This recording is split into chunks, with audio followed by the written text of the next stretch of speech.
नमस्ते दोस्तों, मैं हूं डॉक्टर विनीत और आज हम फिर से बीएससी थर्ड सेमेस्टर के केमिस्ट्री सिलेबस का पहला चैप्टर पढ़ने वाले हैं, यानी कि केमिकल काइनेटिक्स पढ़ने वाले हैं। हमारे इस कोर्स का नाम है chemical dynamics and coordination chemistry और आज हम पढ़ने वाले हैं उसका पहला यूनिट केमिकल काइनेटिक्स का दूसरा लेक्चर। पहले लेक्चर में हमने रेट के बारे में पढ़ा था। रेट क्या होता है, किसी भी रिएक्शन के रेट को हम कैसे डिफाइन करते हैं मैथमेटिकली, हम कॉन्सेंट्रेशन रिएक्टेंट्स और प्रोडक्ट्स के कॉन्सेंट्रेशन के स्लोप को देखते हुए हम कैसे उसके इंस्टेंटेनियस रेट्स बताते हैं।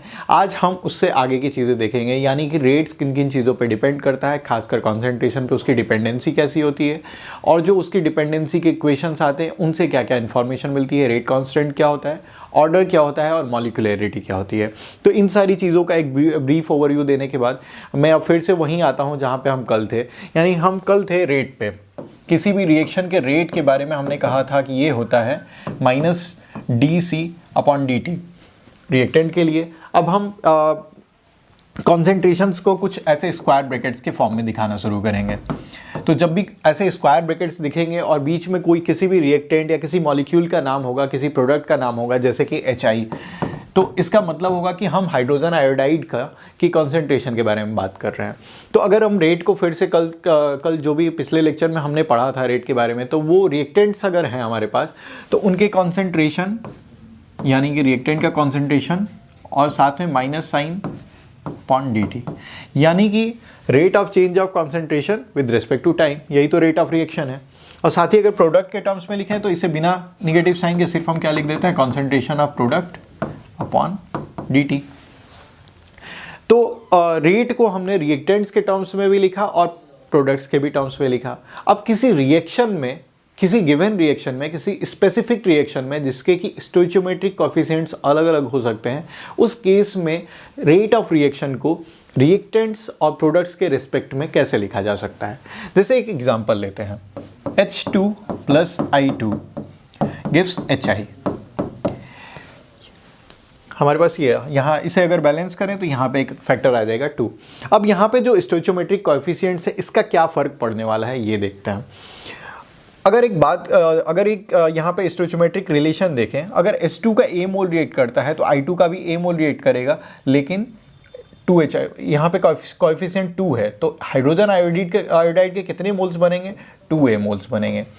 यानी कि इसके कॉन्सेंट्रेशन में इंक्रीज का जो रेट है और इनके कॉन्सेंट्रेशन के डिक्रीज का जो रेट है, यानी कि इनके कंजम्पशन का जो रेट है, वो एक बराबर नहीं है। वो किस पे डिपेंड कर रहा है, इनके रेस्पेक्टिव स्टोइचियोमेट्रिक कोएफिशिएंट पे। यानी सिर्फ ये A कंज्यूम हो रहा है और ये 2A बन जा रहा है। यानी कि जब रेट्स को हम रिएक्टेंट्स और प्रोडक्ट्स के रेस्पेक्ट में लिखेंगे, उनके टर्म्स में लिखेंगे, तो हमें इन स्टोइचियोमेट्रिक कोएफिशिएंट्स का भी ध्यान देना है। तो अगर यहाँ पे हमारे पास दो रिएक्टेंट्स हैं और इस रिएक्शन का रेट हम लिखना चाहें, rate of this specific reaction, then this will be equal to -d of H2 upon dt। Negative signs हमेशा रहेंगे जब रिएक्टेंट्स के बारे में लिखेंगे। साथ ही इसे इसके टर्म में भी लिखा जा सकता है, I2 के टर्म्स में भी। इसे क्या लिखेंगे हम, I2 अपॉन dt। और अगर प्रोडक्ट्स के टर्म में लिखना हो तो हम यहाँ पे पॉजिटिव साइन के साथ क्या लिख सकते हैं, HI अपॉन dt। लेकिन यहाँ पे एक स्टोइचियोमेट्रिक कोएफिशिएंट है। अब चूंकि ये 2 है और ये बता रहा है कि इनके रिस्पेक्ट में इसका कंजम्पशन या इसका प्रोडक्शन डबल होगा, यानी कि इनका कंजम्पशन जितना भी होगा उसका डबल फॉर्मेशन क्या होगा, HI का होगा। तो अगर डबल हो रहा है तो इसका रेट जो इस टर्म से डिफाइंड होगा वो रेट भी डबल होगा। तो उस रेट को इनके इक्वल बनाने के लिए हमें क्या करना पड़ेगा, एक फैक्टर से डिवाइड करना पड़ेगा और वो फैक्टर क्या होगा, 2, यानी कि 1 स्टोइचियोमेट्रिक कोएफिशिएंट। तो अब ये चीज़ ध्यान से देखिए और कुछ और एग्जाम्पल में देखते हैं हम। एक एग्जाम्पल अगर अमोनिया के फॉर्मेशन का फिर से लिया जाए, N2 + 3H2 गिव्स NH3। अब इस एग्जाम्पल को देखते हुए अगर रिएक्शन के रेट का एक्सप्रेशन लिखा जाए रिएक्टेंट्स और प्रोडक्ट्स के टर्म्स में, तो हम क्या लिख सकते हैं, rate will be equal to, और अब रेट के बारे में जब हम d rate upon dt, d concentration upon dt के टर्म्स में लिख रहे हैं तो हम इंस्टेंटेनियस रेट के बारे में बात कर रहे हैं। तो rate will be equal to -dN2 upon dt will be equal to -1/3, यहाँ पे स्टोइचियोमेट्रिक कोएफिशिएंट 3 है, तो इससे हमें डिवाइड करना पड़ेगा, -1/3। माइनस क्यों आ रहा है आपको पता है, क्योंकि अभी ये रिएक्टेंट्स के लिए लिख रहा है। और 3 क्यों आ रहा है, इसका स्टोइचियोमेट्रिक कोएफिशिएंट है। चूंकि यहाँ 1 था तो ये 1/1 1 ही था, तो वहाँ लिखने की ज़रूरत नहीं थी। यहाँ पे हमने लिखा dH2/dt। साथ साथ में इसे प्रोडक्ट के भी रेट से कैसे रिलेट कर सकते हैं, यहाँ भी स्टोइचियोमेट्रिक कोएफिशिएंट। अच्छा, इसे बैलेंस करेंगे तो ये आ जाएगा 2, तो ये आ जाएगा 1/2 d ऑफ NH3/dt। तो अब हमने दो एग्जांपल्स में देख लिया कि स्टोइचियोमेट्रिक कोएफिशिएंट का रेट पे क्या कैसे उसका प्रभाव पड़ रहा है, कैसे स्टोइचियोमेट्रिक कोएफिशिएंट्स रेट को ऑल्टर कर रहे हैं। तो रेट एक्चुअली चेंज नहीं हो रहा है, रेट तो रिएक्शन का सेम है, बस उसके एक्सप्रेशंस अलग हो रहे हैं प्रोडक्ट्स और रिएक्टेंट्स के टर्म्स में। क्योंकि हम पूरे रिएक्शन के रेट को इंडिविजुअली हर एक कंपोनेंट के टर्म्स में लिख रहे हैं, इसलिए हमें वो फैक्टर्स यूज करने पड़ रहे हैं। ओवरऑल रेट ऑफ रिएक्शन तो सेम होगी, बस हमारे लिखने के तरीके अलग अलग हो सकते हैं। और ये आपस में रिलेटेड क्यों है, क्योंकि इनके आपस में रिलेशन है। इनके कॉन्सेंट्रेशंस कभी भी रैंडमली नहीं बढ़ घट सकते हैं। ये किसके हिसाब से बढ़ेंगे, अपने स्टोइचियोमेट्रिक रिलेशन के हिसाब से बढ़ेंगे। एक बैलेंस्ड केमिकल इक्वेशन यही इंफॉर्मेशन तो देती है कि कितने मोल्स ऑफ रिएक्टेंट रिएक्ट करेगा आपस में और कितने मोल्स ऑफ प्रोडक्ट्स बनेंगे, तो वो रिलेशन को हमेशा फॉलो करना होगा। अगर एक जनरल रिएक्शन ले लें, AA plus B gives CC plus DD, तो इसके लिए रेट का एक्सप्रेशन इन जनरल क्या हो जाएगा, rate will be equal to -1/A D of concentration of A/dt is equal to -1/B dB/dt is equal to 1/, अब यहाँ पे प्लस साइन आ जाएगा, प्रोडक्ट के साइड चले गए, dC/dt, और यही किसके इक्वल हो जाएगा 1/D D/dt। तो रेट के बारे में इतना सा कमेंट आज के लिए हमने कर लिया। अब आगे बढ़ते हैं और रेट के बारे में कुछ और चीज़ें देखते हैं। तो रेट की डिपेंडेंसी अब हमें देखनी है कि किन किन फैक्टर्स पे किसी भी रिएक्शन का रेट बढ़ता है। अगर जनरल लाइफ में, कॉमन लाइफ में अगर हम एग्जांपल्स देखें, तो कोई भी रिएक्शन अगर गर्म पानी में ठंडे टेम्परेचर पे नहीं हो रही है या नॉर्मल टेम्परेचर पे नहीं हो रही है, कई बार वो रिएक्शन क्या होती है, उसे हीट करने पे, सिस्टम को हीट करने पे होने लगती है। यानी कि टेम्परेचर बढ़ाने के साथ साथ वो रिएक्शन होने लगता है। इसका मतलब कहीं ना कहीं उस रिएक्शन की रेट को हमने इंक्रीज कर दिया। जैसे एक फिजिकल प्रोसेस ले लें, सॉल्ट को अगर वाटर में डिजोल्व कर रहे हैं, तो अगर हम उसे हीट करेंगे तो वो ज़्यादा तेज़ी से डिजोल्व करेगा। डिजोल्व ऐसे भी करेगा, आप पानी में छोड़ दोगे, आप दिन भर छोड़ दोगे, नमक उसमें डिजोल्व हो जाएगा। लेकिन जब हीट करेंगे तो उसे हम तुरंत क्या कर सकते हैं, डिजोल्व कर सकते हैं। तो हमने उस प्रोसेस के रेट को बढ़ाया कैसे, टेम्परेचर बढ़ाकर। वैसे ही अगर वैसा ही सॉल्यूशन है, अगर हम नमक के अलग अलग अमाउंट्स डाल रहे हैं अलग अलग वेसल्स में, तो क्या सब जगह कॉन्सेंट्रेशन सेम होगा या सब जगह डिसोल्यूशन का जो प्रोसेस होगा सेम होगा? ऐसा भी नहीं होगा। अगर हम कम डालेंगे नमक तो वहाँ पे भी रेट क्या होगा, कम ही होगा। ज़्यादा डालेंगे तो डिसोल्यूशन का रेट भी ज़्यादा होगा। तो हाँ, फिजिकल प्रोसेसेस में ये एग्जांपल हम देख सकते हैं कि हम अलग अलग चीज़ें उसमें डाल के देखते हैं और फिर हमें क्या मिलता है, अलग अलग रिजल्ट्स मिलते हैं। तो ओवरऑल रेट किन किन चीज़ों पर डिपेंड करता है, तो रेट डिपेंड्स ऑन, सबसे पहला जो फैक्टर है वो है कंसंट्रेशन। दूसरा मेजर फैक्टर है टेम्परेचर। कंसंट्रेशन से ही क्लोजली रिलेटेड है प्रेशर। जब गैसेस के बारे में बात करते हैं, यानी कि हमारे रिएक्शन में गैसियस स्टेट इन्वॉल्व है, यानी कोई ना कोई कंपोनेंट उसमें गैस में है, तो उसका जो प्रेशर होगा या पार्शियल प्रेशर बोल सकते हैं किसी स्पेसिफिक कंपोनेंट के लिए, वो पार्शियल प्रेशर डायरेक्टली रिलेटेड होता है उसके कंसंट्रेशन से। हमें इक्वेशन पता है P = CRT, PV = nRT का ही एक वेरिएंट है। तो हम प्रेशर पर भी डिपेंडेंसी उसकी पढ़ सकते हैं। साथ ही साथ चौथा एक काफ़ी कॉमन फैक्टर होता है, जो कॉमन फैक्टर होता है जिस पर रेट डिपेंड करता है, वो होता है कैटलिस्ट। तो कुछ इतने फैक्टर्स हैं, 4 मेजर फैक्टर्स हैं जिन पे की जिनमें रिएक्शन का रेट डिपेंड करता है। उनमें से सबसे मेजर जो चीज़ अभी हम इस चैप्टर के इस भाग में पढ़ने वाले हैं वो है कॉन्सेंट्रेशन पे डिपेंडेंट, यानी कि हम पढ़ेंगे concentration dependence of rates. Concentration पे रेट कैसे डिपेंड करती है, और जब डिपेंड करती है तो उसके क्या क्या एक्सप्रेशंस होते हैं, उस एक्सप्रेशन से क्या क्या इन्फॉर्मेशन हमें मिलती है, उनके अलग अलग ऑर्डर्स कैसे आते हैं, ये हम आगे अब देखेंगे। टेम्परेचर पे जो डिपेंडेंसी है उसे इस चैप्टर के आगे वाले सेक्शन में देखेंगे, खासकर जब हम अरेनियस इक्वेशन के बारे में बात करेंगे तब करेंगे। प्रेशर को हम कॉन्सेंट्रेशन से रिलेट करके समझ जाएंगे, और कैटालिस्ट को समझेंगे जब हम catalysis, homogeneous catalysis, heterogeneous catalysis के बारे में जब कमेंट्स करना शुरू करेंगे तब हम इसका इफेक्ट देखेंगे कि ये कैसे रेट को अल्टर कर रहा है।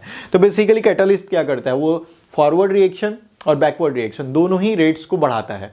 तो जो हमें ज़रूरत होती है, जैसी ज़रूरत होती है, हम या तो पॉजिटिव कैटालिस्ट ले लेते हैं या निगेटिव कैटालिस्ट लेते हैं। निगेटिव कैटालिस्ट एक्चुअली इनहिबिटर्स होते हैं। इनहिबिटर्स यानी रिएक्शन के रेट को जो कम करते हैं। तो कई बार हमें ऐसे कैटालिस्ट की भी ज़रूरत पड़ती है जो एक फास्ट रिएक्शन को स्लो कर दें, जिससे कि हमारे जो एक्सपेक्टेड रिजल्ट्स हैं वो मिल पाए। तो कुल मिला के हमने जब केमिकल काइनेटिक्स के बारे में जब इंट्रोडक्शन दिया था तो यही तो कहा था कि ये पढ़ने के बाद या ये समझने के बाद हम किसी भी रिएक्शन को ज़्यादा अपने बेनिफिट के हिसाब से ऑप्टिमाइज़ कर सकते हैं, यानी कि उनमें वो कंडीशंस हम अप्लाई कर सकते हैं जिनसे कि मैक्सिमाइज़ कर सकें हम क्या, अपने प्रोडक्ट्स का यील्ड। तो आज हम पढ़ने वाले हैं इसके आगे कॉन्सेंट्रेशन डिपेंडेंस। बाकी फैक्टर्स हम आगे आने वाले लेक्चर्स में पढ़ेंगे, लेकिन आज हम सबसे पहले क्या पढ़ेंगे, कॉन्सेंट्रेशन पे डिपेंडेंसी पढ़ेंगे। Concentration dependence of rates.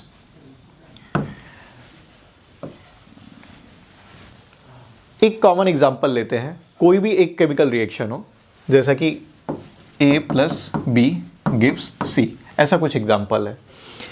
अब इनके बीच में रिएक्शन कैसे हो रही है, इसको ऐसे सोचा जा सकता है कि A और B के मॉलिक्यूल्स आपस में टकरा रहे होंगे, उनके बीच में कॉलिजन हो रहा होगा, और उस कॉलिजन के प्रतिफल के रूप में यानी रिजल्ट के रूप में हमें क्या मिल रहा है, एक प्रोडक्ट मिल रहा है C। तो इनकी कॉलिजन की जितनी ज़्यादा प्रोबेबिलिटी बढ़ेगी, इनके इस रिएक्शन के होने की संभावना भी उतनी ज़्यादा बढ़ेगी, यानी A और B के रिएक्ट करने की प्रोबेबिलिटी बढ़ जाएगी अगर A और B के कॉन्सेंट्रेशंस ज़्यादा होंगे। तो यानी हम बोल सकते हैं कि इनके कॉन्सेंट्रेशंस पे कहीं ना कहीं इस रिएक्शन का रेट डिपेंडेंट है। अब वही डिपेंडेंसी को जब हम मैथमेटिकल फॉर्म में लिखते हैं तो उसी एक्सप्रेशन को क्या बोला जाता है, रेट लॉ या रेट एक्सप्रेशन। तो किसी भी रैंडम रिएक्शन के लिए हम क्या लिखेंगे, माइनस जो भी उसका रेट है, rate will be equal to, या rate will be dependent on, अभी हम ये डिफाइन करते हैं कि रेट किस पे डिपेंड करने वाला है, उनके कॉन्सेंट्रेशन पे। बाकी फैक्टर्स हमने अभी नहीं लिए हैं, यानी कि टेम्परेचर, प्रेशर और कैटलिस्ट की सारी सिचुएशंस क्या हैं, अभी कोई चेंज नहीं आने वाला है। जो इनिशियल कंडीशंस में टेम्परेचर है वही फाइनल कंडीशंस में है। अगर कैटलिस्ट नहीं लिया है तो उसे हम कभी पूरे इस स्टडी के दौरान नहीं लेंगे। हम एक ही चेंज मॉनिटर करने वाले हैं, वो क्या है, कॉन्सेंट्रेशन का चेंज। और कॉन्सेंट्रेशन पे कैसे डिपेंड करेगा रेट, वो एक बार देखते हैं। अगर रेट कॉन्सेंट्रेशन पे डिपेंड कर रहा है तो एक जनरल एक्सप्रेशन लिखने की कोशिश करते हैं कि rate will be proportional to concentration of A और कॉन्सेंट्रेशन ऑफ B। अब इनके पावर्स भी कुछ हो सकते हैं, क्योंकि ज़रूरी नहीं है कि A के बढ़ने से ये लिनियरली बढ़े, हो सकता है कि इसके पावर में 2 हो, यानी कि इसके बढ़ने से इसके रेट में बहुत ज़्यादा, माने कि क्वाड्रेटिक इक्वेशन की तरह इंक्रीमेंट आए। Y भी कुछ भी हो सकता है, ज़रूरी नहीं है कि इनके स्टोइचियोमेट्रिक कोएफिशिएंट जैसे 1 1 है तो ये 1 1 है, ऐसा ज़रूरी नहीं है। तो ये x और y की वैल्यू और ये रेट एक्सप्रेशन हम थ्योरेटिकली नहीं बता सकते हैं, यानी कि हम किसी रिएक्शन को देखकर ये एक्सप्रेशन नहीं लिख सकते हैं। हम एक जनरल एक्सप्रेशन लिख सकते हैं कि rate will be dependent on concentrations of all reactants, but we won't be sure that what powers will they be raised. मतलब ये टर्म्स के कौन से पावर्स होंगे जिन पे ये रेज्ड होगा वो हमें नहीं पता होगा, यानी x और y की एग्जैक्ट वैल्यूज़ हमें नहीं पता होंगी। हमें पता होगा सिर्फ ये डिपेंडेंसी का नेचर, कि इस तरह से एक डिपेंडेंसी होगी, लेकिन हम ये नहीं बोल सकते हैं कि x और y की क्या वैल्यूज़ हो सकती हैं। ये 0 भी हो सकती है, और अगर 0 होगी तो इसका मतलब है कि b के अगर y 0 है तो उसका मतलब है कि b पे डिपेंडेंसी भी क्या है, कुछ भी नहीं है, क्योंकि किसी भी नंबर का पावर 0 क्या होता है, 1 होता है। तो इसका मतलब हो जाएगा ये 1 सीधे सीधे वो किस पे डिपेंड करेगा, concentration of A raise to the power x। तो ये कुछ इंफॉर्मेशन हमें यहां से मिल रहा है। इस एक्सप्रेशन को हम क्या बोलते हैं, रेट लॉ, या फिर इसे हम रेट एक्सप्रेशन भी बोलते हैं, रेट एक्सप्रेशन। अब यहाँ पे जो x और y है इनको डिफाइन करने की कोशिश करते हैं, उनको हम क्या बोलेंगे, उन्हीं को ऑर्डर्स बोलेंगे। तो इस रिएक्शन को बोल सकते हैं कि ये एक्स ऑर्डर का है विद रिस्पेक्ट टू ए और वाई ऑर्डर का है विद रिस्पेक्ट टू बी। यानी कि हमने दोनों रिएक्टेंट्स के रिस्पेक्ट में ऑर्डर्स बता दिया क्या होगा, एक्स और वाई। लेकिन इस पूरी रिएक्शन का ओवरऑल ऑर्डर जो होता है वो इन दोनों का एडिशन होता है। यानी ओवरऑल ऑर्डर जब लिखेंगे, order of the reaction that will be equal to x plus y. यानी किसी भी जनरल रिएक्शन में अगर इस तरह से एक्सप्रेशन लिखा जाए, रेट की डिपेंडेंसी कॉन्सेंट्रेशंस के टर्म्स में लिखी जाए, तो उनके जो भी पावर्स होंगे उनका अगर सम हमने कर लिया तो वही हमारे लिए क्या आएगा, ऑर्डर आएगा। और ये ऑर्डर हमने जैसा पहले डिस्कस किया कि इसे सिर्फ हम एक्सपेरिमेंटली डिटरमिन कर सकते हैं, इसको हम थ्योरेटिकली या किसी रिएक्शन को देख कर नहीं लिखा जा सकता है। एक कन्फ्यूज़न बार बार उठता है कि क्यों ना हम उनके जो भी जैसे केमिकल इक्विलिब्रियम में किया करते थे, हम Kc का यानी कि इक्विलिब्रियम कांस्टेंट का एक्सप्रेशन लिखते थे, उनके कॉन्सेंट्रेशंस के पावर में क्या लिखते थे, वही लिखते थे जो उनके स्टोइचियोमेट्रिक कोएफिशिएंट्स होते थे। लेकिन यहाँ पे वो गलती हमें नहीं करनी है। रेट की कॉन्सेंट्रेशन पर डिपेंडेंसी हम नहीं सर्टेनली नहीं जान सकते हैं विद सर्टेनिटी। तो हमें क्या करना पड़ता है, इनके लिए एक्सपेरिमेंट्स करने पड़ते हैं। कुछ एक्सपेरिमेंट्स करके फिर इंफॉर्मेशन निकालना पड़ता है और उससे पता चलता है कि हमारे रेट्स इन कॉन्सेंट्रेशन के किस फैक्टर पे डिपेंड करते हैं, यानी ऑर्डर्स क्या है, एक्स और वाई क्या है और ओवरऑल ऑर्डर फिर क्या है। अब ये एक्स और वाई का सम कुछ भी हो सकता है, यानी नेगेटिव तो नहीं हो रहा है, लेकिन ये 0 हो सकता है, ये 1 हो सकता है, 2 हो सकता है, कोई फ्रैक्शन हो सकता है कुछ इस तरह का। तो ये मल्टीपल वैल्यूज़ ले सकता है। हो सकता है कि x 2 हो और y 1/2 हो, तो ये क्या हो जाएगा 3/2 या सॉरी 5/2 जो ओवरऑल सम आएगा। तो फ्रैक्शनल ऑर्डर भी हो सकते हैं, इंटीग्रल ऑर्डर भी हो सकते हैं, 0 भी हो सकता है। तो इस तरह की ये वैल्यूज़ ले सकता है। और ये कैसे पता चलेगा हमें, ये हमें पता चलेगा किसी भी एक्सपेरिमेंट से, जो एक्सपेरिमेंट डिज़ाइन किए जाएंगे इस स्पेसिफिक रिएक्शन के रेट लॉ को डिटरमिन करने के लिए। तो उस रेट लॉ का एक्सप्रेशन जब आएगा तो उससे हम क्या बता सकेंगे, ऑर्डर बता पाएंगे। एक और जनरल रिएक्शन लेते हैं, A गिव्स B। अब यहाँ पे हम रेट को लिख सकते हैं, rate is equal to minus of dA/dt। तो अब रेट का कॉन्सेंट्रेशन डिपेंडेंस पढ़ रहे हैं, तो किसके कॉन्सेंट्रेशन पे अभी डिपेंडेंस पढ़ रहे हैं, हम रिएक्टेंट्स के कॉन्सेंट्रेशन पे डिपेंडेंसी पढ़ रहे हैं। क्योंकि इनिशियली यही तो होता है, अगर रिएक्शन स्टार्ट हुई तो इसका कॉन्सेंट्रेशन कुछ रहेगा, इसका कॉन्सेंट्रेशन 0 रहेगा। विद टाइम बी का कुछ कॉन्सेंट्रेशन आएगा और बाद में हम देखेंगे कि हम बी के कॉन्सेंट्रेशन के टर्म में भी लिख सकते हैं इस एक्सप्रेशन को, तो वो भी आगे देखेंगे। लेकिन आज अभी हम क्या देख रहे हैं, सिर्फ कॉन्सेंट्रेशन पर डिपेंडेंसी किसकी देख रहे हैं, रिएक्टेंट्स की देख रहे हैं। तो हमने रेट को डिफाइन कर दिया माइनस dA/dt, जहाँ पे ये स्क्वायर ब्रैकेट्स में एक क्या बता रहा है, उसके कॉन्सेंट्रेशन बता रहा है। अब इसको हमने क्या लिखा, इसको हमने जैसा कि पिछले अभी जो कॉन्सेप्ट हमने पढ़ा उसके हिसाब से हम क्या लिख सकते हैं कि ये किस पे डिपेंड करेगा, ये रेट किस पे डिपेंड करेगा, ए के कॉन्सेंट्रेशन पे डिपेंड करेगा। A⁻⁴ यहाँ पे हमने n लिख दिया। अब चूंकि यहाँ पे सिर्फ एक कंपोनेंट है यानी एक रिएक्टेंट है, तो यहाँ पे n जो ऑर्डर है A के रेस्पेक्ट में वही ओवरऑल ऑर्डर भी हो जाएगा। तो overall order of the reaction will be equal to n, that is also the order of reaction with respect to A। यानी कि अलग अलग कंपोनेंट्स के रेस्पेक्ट में ऑर्डर्स होंगी, जो उनके पावर्स होंगे वहीं उनके रेस्पेक्ट में ऑर्डर्स होगी। लेकिन जब ओवरऑल रिएक्शन की ऑर्डर लिखेंगे तो उनका सम लिखना पड़ेगा। लेकिन यहाँ पे सिर्फ एक कंपोनेंट है, तो यहाँ इंडिविजुअल ऑर्डर और ओवरऑल ऑर्डर दोनों ही क्या है, n है। तो इसे हम क्या बोलेंगे कि nth ऑर्डर रिएक्शन है। इस रिएक्शन को स्पेसिफिकली हम क्या बोल देंगे, nth ऑर्डर रिएक्शन। अब यहाँ पे आगे बढ़े तो यहाँ पे जो प्रोपोर्शनैलिटी का साइन है इसको किसी एक कांस्टेंट से रिप्लेस कर सकते हैं। तो इसे हम ऐसा लिख सकते हैं, minus dA/dt is equal to kA⁻n।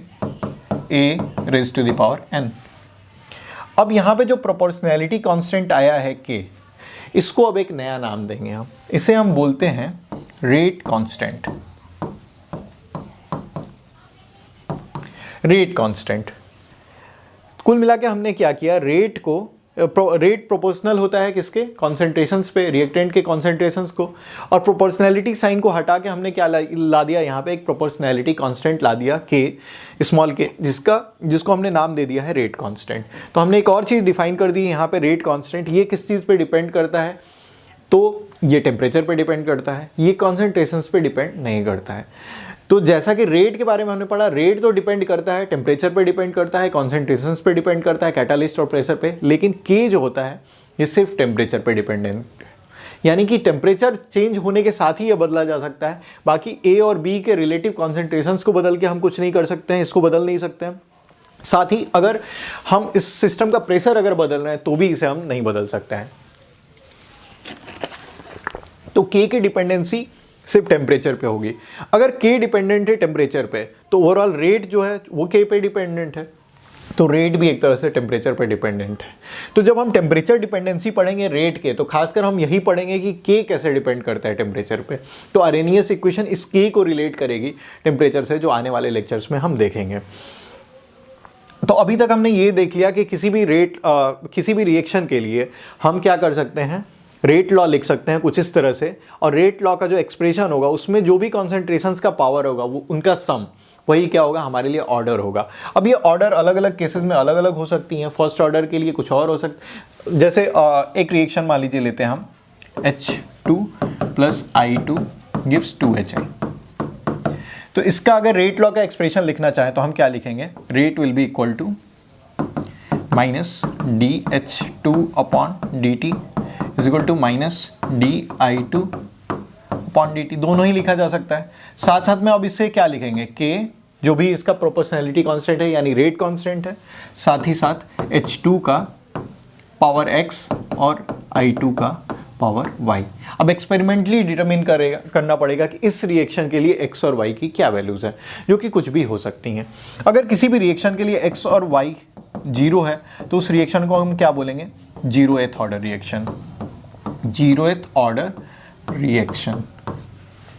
साथ ही साथ अगर ये वैल्यू 1 है तो उसे हम क्या बोलेंगे, फर्स्ट ऑर्डर। ये अगर 2 है तो हम इसे बोलेंगे सेकेंड ऑर्डर।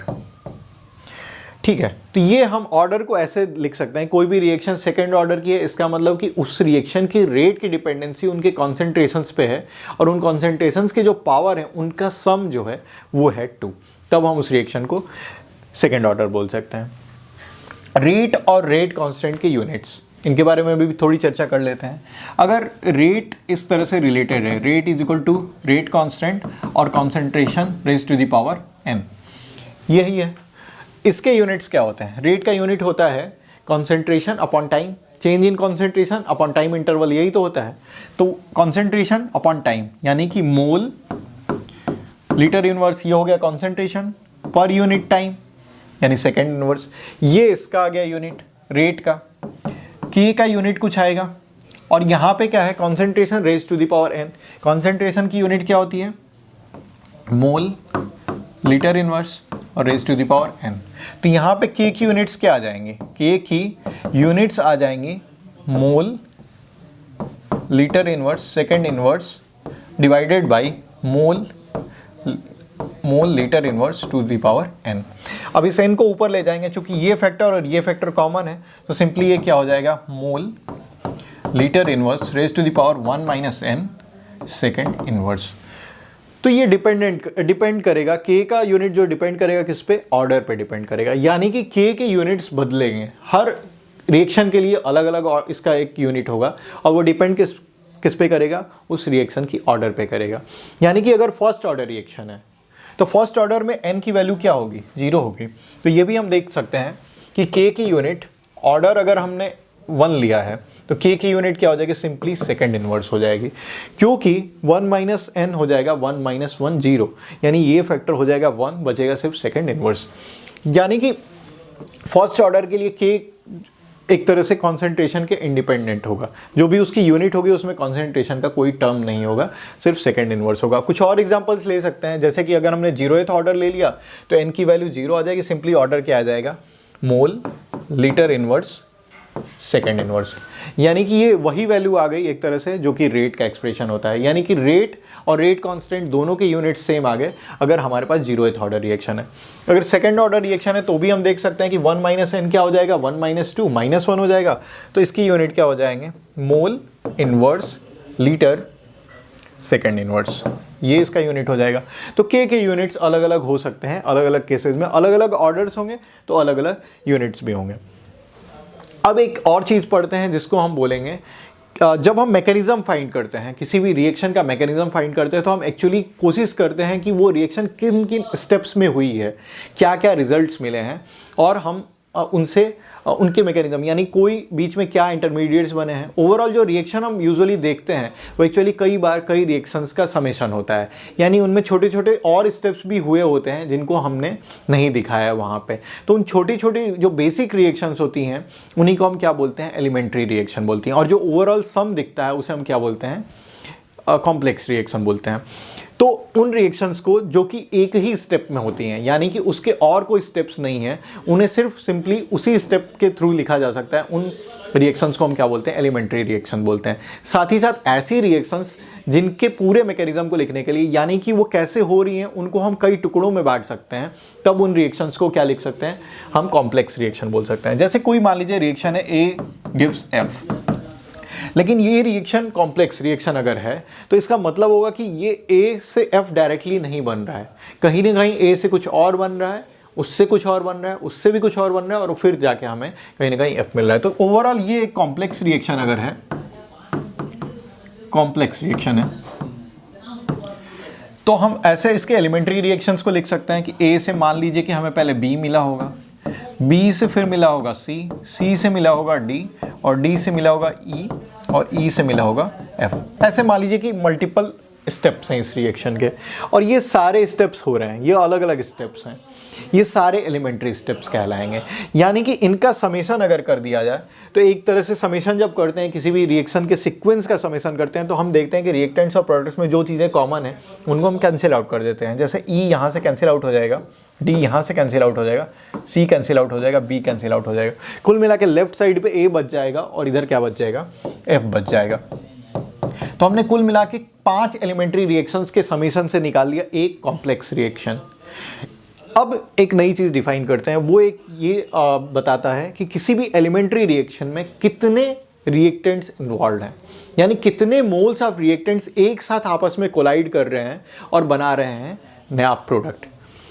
तो जब यहाँ पे जैसे यहाँ पे सारी रिएक्शन एक तरह से यूनिमॉलिक्यूलर है, यानी कि हमने सिर्फ एक रिएक्टेंट ले रखा है और एक ही रिएक्टेंट से प्रोडक्ट बन रहा है। तो अभी हम प्रोडक्ट के बारे में बात नहीं करेंगे, सिर्फ देखेंगे कि हमारे एलिमेंट्री रिएक्शन में, जो कि ये पांचों हैं, ये नहीं है, इन एलिमेंट्री रिएक्शंस में कितने रिएक्टेंट्स इन्वॉल्व हैं, यानी कितने रिएक्टेंट्स रिएक्ट कर रहे हैं। जैसे कि अगर एक एग्जांपल लें अमोनियम नाइट्राइट का,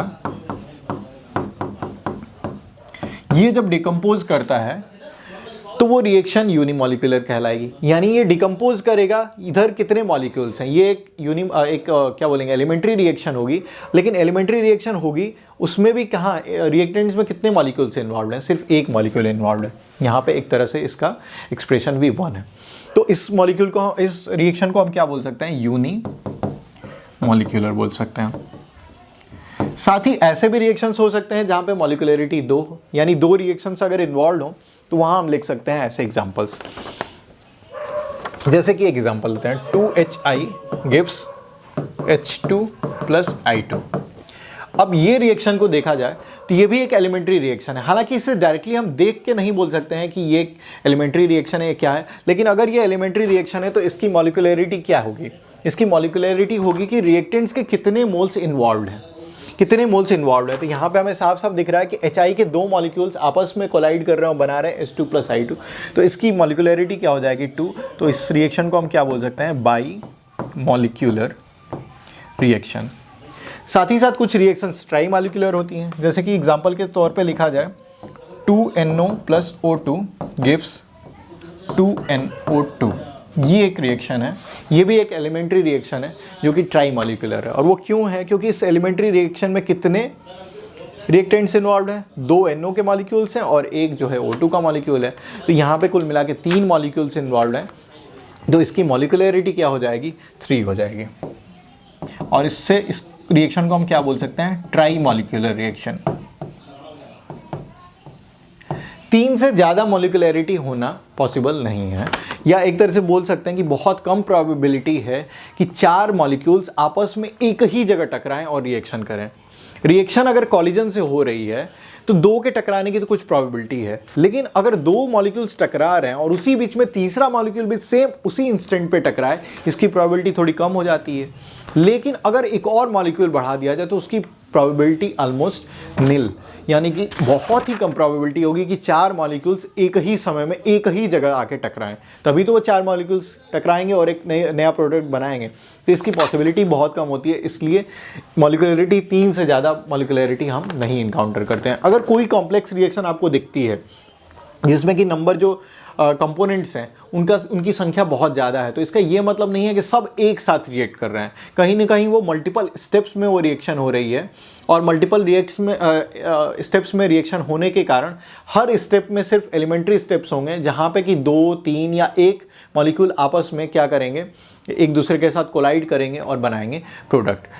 तो जब मल्टीपल स्टेप्स लिखते हैं तो इनमें अक्सर ऐसा पाया जाता है कि कोई एक स्टेप होता है जो बहुत धीमा होता है।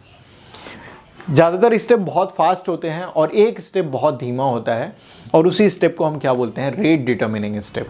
यानी कि जो अगर ये एक रिले रेस की तरह चल रहा है तो ये कुछ ऐसा है कि जो सबसे स्लो रनर है वो ये है, और कुल मिला के बाकी रिएक्शंस तो हो जाएंगी, वो एलिमेंट्री रिएक्शंस हैं वो हो जाएंगी, फास्ट हैं, हो रही हैं, लेकिन उन्हीं में से एक क्या है, एक बहुत ही स्लो रिएक्शन है, C गिव्स D। तो इसी रिएक्शन को हम क्या बोलते हैं, RDS यानी रेट डिटर्मिनिंग स्टेप। तो इस रिएक्शन को हम क्या बोलते हैं, रेट डिटर्मिनिंग स्टेप। अक्सर क्या होता है कि रेट डिटर्मिनिंग स्टेप का जो ऑर्डर होता है वही ऑर्डर ओवरऑल इस रिएक्शन का ऑर्डर बन जाता है। यानी कि अगर इस रिएक्शन के ऑर्डर के बारे में बताना हो तो हम सिंपली क्या करते हैं कि उस एलिमेंट्री रिएक्शन को ढूंढते हैं जिसका रेट सबसे स्लो होता है। यानी एक तरह से कह सकते हैं कि ओवरऑल मॉलिक्यूल का रेट बाकी से कंसर्न्ड ही नहीं है, मैंने बाकी क्या कर रहे हैं, कैसे कर रहे हैं, उससे मतलब ही नहीं है, क्योंकि वो तो कर ही दे रहे हैं। मतलब वो उनका रेट इतना फास्ट है कि ओवरऑल रेट की डिपेंडेंसी जो है वो अटक गई है कहाँ पे, इस रिएक्शन पे अटक गई है, जिसको हम RDS बोलेंगे। इस RDS के कॉन्सेप्ट को कई बार हम ऑर्गेनिक केमिस्ट्री में देखेंगे, वहाँ पे रेट डिटर्मिनिंग स्टेप भी बताएंगे कि कौन सा रेट डिटर्मिनिंग स्टेप है, और उस रेट डिटर्मिनिंग स्टेप में जो मॉलिक्यूलरिटी होगी वही उस ओवरऑल मॉलिक्यूल की ओवरऑल रिएक्शन का ऑर्डर बन जाएगा। अब मॉलिक्यूलरिटी और ऑर्डर में क्या रिलेशन हो सकता है? मॉलिक्यूलरिटी और ऑर्डर तब सेम होते हैं जब रिएक्शन का नेचर एलिमेंट्री हो, यानी एलिमेंट्री रिएक्शंस के लिए ऑर्डर और मॉलिक्यूलरिटी सेम होता है। हमने ये देखा था पहले कि ऑर्डर तो एक्सपेरिमेंटली डिटरमिन किया जाता है, तो इसका कहने का यही मतलब है कि हम उस इक्वेशन को देख के पहले से नहीं बोल सकते हैं कि ये कॉम्प्लेक्स रिएक्शन है या एलिमेंट्री रिएक्शन है। लेकिन अगर वो एलिमेंट्री रिएक्शन है, ये हमने सर्टिफाई कर दिया, उसके कोई भी साइड स्टेप्स नहीं है, कोई भी साइड रिएक्शंस नहीं हो रही हैं, कोई भी मतलब इन्वॉल्व रिएक्शन नहीं है उसके अंदर कोई और, तो हम क्या बोल सकते हैं कि वो जो रिएक्शन है वो है एक एलिमेंट्री रिएक्शन। जैसे अगर इस इक्वेशन को देखा जाए 2NO + O2 गिव्स 2NO2, इस रिएक्शन को देखा जाए तो यहाँ पे अगर इसे बोल रहे हैं हम एलिमेंट्री रिएक्शन, ये एलिमेंट्री रिएक्शन अगर है तो इसमें कितने मॉलिक्यूल्स इन्वॉल्व हैं रिएक्टेंट्स के, 2 मोल NO के और 1 मोल O2 के, यानी इसकी मॉलिक्यूलरिटी क्या है, मॉलिक्यूलरिटी है 3, और ये एलिमेंट्री रिएक्शन है, तो इस रिएक्शन का ऑर्डर भी क्या हो जाएगा, 3 हो जाएगा। यहाँ पे हम सीधे सीधे लिख सकते हैं ऑर्डर 3, अगर हमें पता है कि ये रिएक्शन एलिमेंट्री है तब हम ऑर्डर सेम 3 लिख सकते हैं, और तब इस रेट का एक्सप्रेशन भी लिखेंगे तो वो हो जाएगा rate constant, concentration of NO raise to the power 2 और concentration of O2 raise to the power 1। यहाँ पे ऑर्डर क्या हो जाएगा, 2 + 1 3 हो जाएगा, 3 हो जाएगा। ये हम सर्टेनिटी के साथ तभी लिख सकते हैं जब हमें पता हो कि हमारा जो रिएक्शन है वो क्या है, एलिमेंट्री रिएक्शन है, बाकी हम इसे कभी और नहीं लिख सकते हैं। एक एग्जाम्पल लेते हैं एक कॉम्प्लेक्स रिएक्शन का, KClO3 + 6 FeSO4 + 3H2SO4 KCl + 3 Fe2SO4 thrice + 3H2। ये कॉम्प्लेक्स रिएक्शन है, देख के पता चल रहा है कि इसमें 1, 6, 1, 7, 3, 10 मॉलिक्यूल्स इन्वॉल्व हैं। अब 10 मॉलिक्यूल्स एक साथ एक ही जगह कोलाइड करने की प्रोबेबिलिटी 0 है, वो कभी कोलाइड करेंगे ही नहीं करेंगे, तो ये रिएक्शन कभी नहीं होगी अगर ये सिंगल स्टेप रिएक्शन होगी।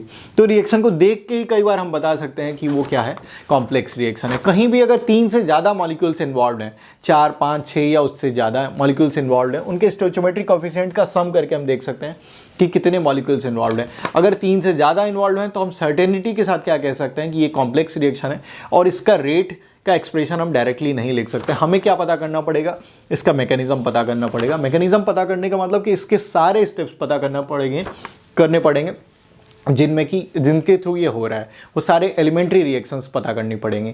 और उन एलिमेंट्री रिएक्शंस में से भी हमें क्या ढूंढना पड़ेगा, रेट डिटर्मिनिंग स्टेप। और रेट डिटर्मिनिंग स्टेप जब हमें मिल जाएगा तो उसी रेट डिटर्मिनिंग स्टेप की जो मॉलिक्यूलरिटी होगी वही उसका ऑर्डर होगा, और वही उस रिएक्शन का भी ओवरऑल ऑर्डर हो जाएगा। तो कई बार कॉम्प्लेक्स रिएक्शंस का ऑर्डर जो होता है वो यहाँ पे अगर देखा जाए तो ये तो 10 ऑर्डर का दिख रहा है रिएक्शन, या फिर ये ऐसा हम डेका मॉलिक्यूलर बोल सकते हैं, लेकिन डेका मॉलिक्यूलर होता ही नहीं है, ट्राई मॉलिक्यूलर के ऊपर कुछ मिलता ही नहीं है। तो ऐसे रिएक्शंस को हम कॉम्प्लेक्स रिएक्शन बोलेंगे।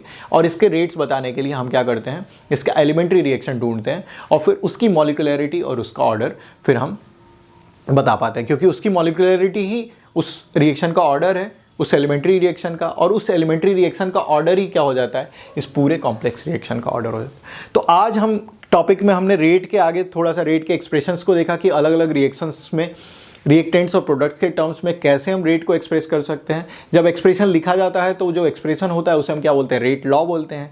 रेट लॉ में जो प्रोपोर्शनैलिटी कांस्टेंट होता है उसे हम रेट कांस्टेंट बोलते हैं। कॉन्सेंट्रेशन पे डिपेंडेंसी जो होती है उनके पावर्स के फॉर्म में, वो पावर्स क्या कहलाते हैं, उनके ऑर्डर्स कहलाते हैं, और उनका सम कर दिया जाए तो ओवरऑल ऑर्डर बन जाता है किसी भी रिएक्शन का। साथ ही मॉलिक्यूलरिटी भी देखा कि एलिमेंट्री रिएक्शन अगर हमारे पास है, जो रिएक्शन एक ही स्टेप में हो रही है, एक साथ मॉलिक्यूल्स कोलाइड कर रहे हैं रिएक्टेंट्स के, तो जितने भी मॉलिक्यूल्स रिएक्ट करेंगे एक साथ, उसी नंबर को हम क्या बोलते हैं, उनकी मॉलिक्यूलरिटी बोलते हैं। अब मॉलिक्यूलरिटी कभी भी फ्रैक्शनल नहीं हो सकती, ये तो ऑब्वियस सी बात है, क्योंकि मॉलिक्यूल्स जो मिलेंगे किसी भी एलिमेंट्री रिएक्शन में वो तो हमेशा क्या होंगे, वो तो इंटीग्रल फॉर्म में होंगे। O2 कभी आधा तो मिलेगा नहीं, O2 अगर कोई मॉलिक्यूल है तो O2 ही मिलेगा, N2 ही मिलेगा। तो हमेशा इंटीग्रल फॉर्म में ही होता है मॉलिक्यूलरिटी, ऑर्डर की तरह नहीं है। ऑर्डर मल्टीपल किसी भी तरह का फॉर्म ले सकता है, वो फ्रैक्शन भी हो सकता है, वो इंटीजर भी हो सकता है, जीरो भी हो सकता है, लेकिन मॉलिक्यूलरिटी जीरो नहीं हो सकती और ना ही फ्रैक्शनल हो सकती है। मॉलिक्यूलरिटी हमेशा 1, 2 या 3 हो सकती है, यानी यूनिमॉलिक्यूलर, बाई मॉलिक्यूलर या फिर ट्राई मॉलिक्यूलर। अब आने वाले चैप्टर्स में या आने वाले लेक्चर्स में हम रेट लॉ का एक्सप्रेशंस को और आगे बढ़ाएंगे, अलग अलग ऑर्डर के लिए, 0th ऑर्डर के लिए, फर्स्ट ऑर्डर के लिए, सेकंड ऑर्डर के लिए या nth ऑर्डर के लिए। और फिर देखेंगे कि ये जो एक्सप्रेशन आया है, जिसे हम कई बार डिफरेंशियल रेट इक्वेशन भी बोल देते हैं, क्योंकि वहाँ पे -d of concentration of reactant by dt ऐसा कुछ टर्म्स इन्वॉल्व होता है, तो उसे डिफरेंशियल रेट इक्वेशन बोल देते हैं। इस डिफरेंशियल रेट इक्वेशन से कैसे हम इंटीग्रेटेड रेट इक्वेशंस निकालते हैं, वो हम अगली क्लास में देखेंगे। साथ ही इस लेक्चर में अगर कुछ आपको डाउट हो, कोई क्वेरी हो, कोई एक्स्ट्रा क्वेश्चन हो, जो चीज़ें समझ में नहीं आई, या फिर आपकी क्यूरियोसिटी से कुछ क्वेश्चंस बन रहे हैं, तो वो इस वीडियो के कमेंट बॉक्स में लिखिए। I will be happy to answer them. Thank you.